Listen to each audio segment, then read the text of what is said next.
Right, this box arrived through the post at work and I've just been and fetched it. Let's see what's in it.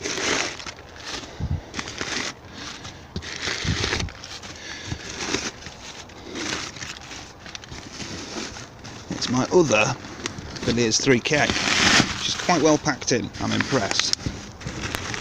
So the idea of this is that I'm going to take this one and the original one I had and make one decent one out of them. So what have we got that I don't have on the other one, and what do I need?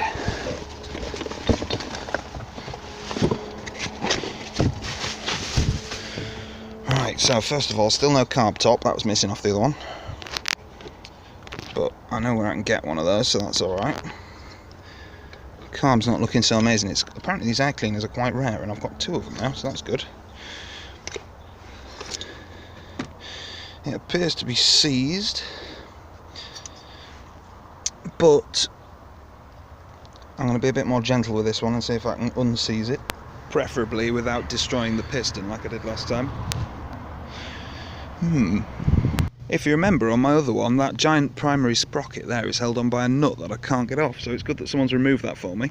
Yeah, I'm fairly sure out of the 2 I can make a decent one.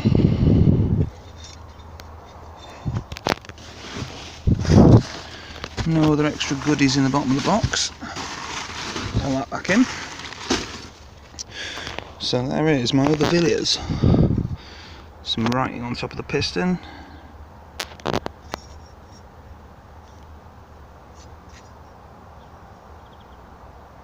Right. Cool. So the cylinder on this one won't budge, which probably means that it's seized at the crank like the previous one was. However, I've been undoing this stud here, which seems to be lifting it up slightly as it presses against it.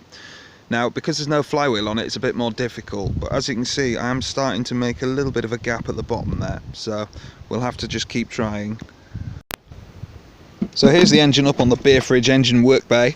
Now this is, I think, where the clutch attaches, and that is going to be very important, because what we did on the previous one was got my puller and strapped it across the top, and that's what we used to push the piston down with. But the problem is, for a start, the bolts aren't long enough because the piston's in this position, but also we need to get a stack of stuff on top of it to stop it knackering the piston up and pressing the crown in and buggering it basically, which I don't want to do this time. So we're going to work on plan B, which is a 24mm socket, which you may remember from last time fits on there, and that's what I actually used to remove that boss with, because it's only like an interference fit type thing. I thought it was screwed on and it wasn't, so let's hope that that doesn't break free and see if we can put enough pressure on it to move this piston. I have greased up the cylinder with a bit of WD-40, so let's see what we can do with it. I suspect this might not work, but if it does, it's party time. Ah! Haha! Got some. It's gone down about maybe 15mm, something like that. Let's have another go.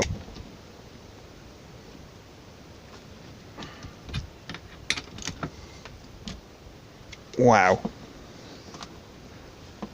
That can take a hell of a lot of pressure. It doesn't help that the bottom of the engine isn't flat, so it's very hard to get leverage on it without it wanting to skew over to the right.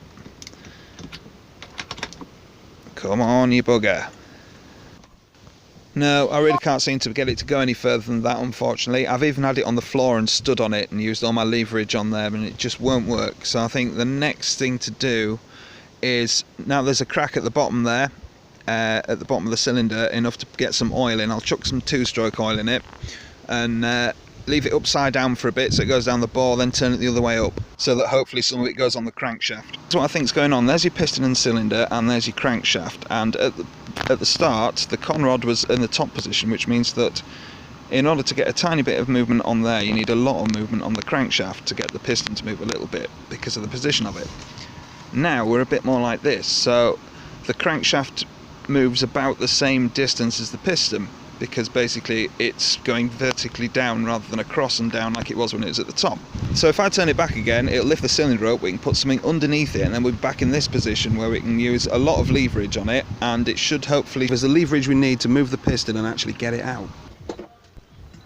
So currently the best thing I can find to lift the cylinder up to give it more leverage are the legs from my 2-jaw puller, but unfortunately because 3 of the studs are still in there, it's quite difficult to get one of them in. The one sort of towards the top of the screen there, it's got the, I think it's the clutch housing or magneto housing, I can't remember what's on that side, but it's got that in the way, so it's hard to get that one in. This one has gone in okay because there's a stud missing on that side, so try and pry down on it, see if we can get some movement. I'm not overly happy with that though, because it's not providing even support underneath, so I don't want to damage anything. So eventually, after shimming the underside of the cylinder with various bits of cutlery that were all equal sizes to keep it even pressure, I've managed to get the cylinder down. As you can see, there's a little bit of a mark in the top because I lost patience a little bit and started trying to tap it down with a heavily padded socket, which didn't work. But basically it's almost out now, so I'm quite pleased with that. There's a little tiny bit to go, I've got to work out how to do that, but I'm pleased so far. So it's a few weeks later now, and unfortunately I still haven't managed to make any more progress. Despite heating the cylinder up and putting wood blocks under it when I crank it down, it still unfortunately wouldn't budge anymore. So if anyone's got any ideas on how to get it the last bit of a way out, because I'm so annoyingly almost there, that'd be fantastic. Just leave them in the comments for me.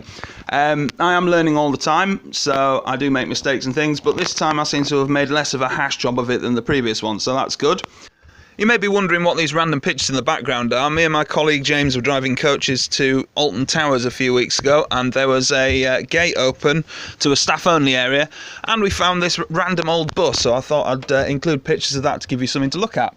So I'm not going to be doing quite as many videos quite as frequently as I have been doing, purely because my little boy, our little boy, is due to be born in about 5 weeks, so I can't wait for that. It's going to be amazing, and I'm planning on enjoying every minute of it, making the most of it. So I'm going to be spending less time making videos. However, I do still want to carry on with it. I will keep doing it. It just won't be quite as regular. So I hope you've all had an amazing summer. Thank you very much for watching, and I do have some interesting stuff coming up, so keep your eyes peeled, and thanks for being so patient. Cheers.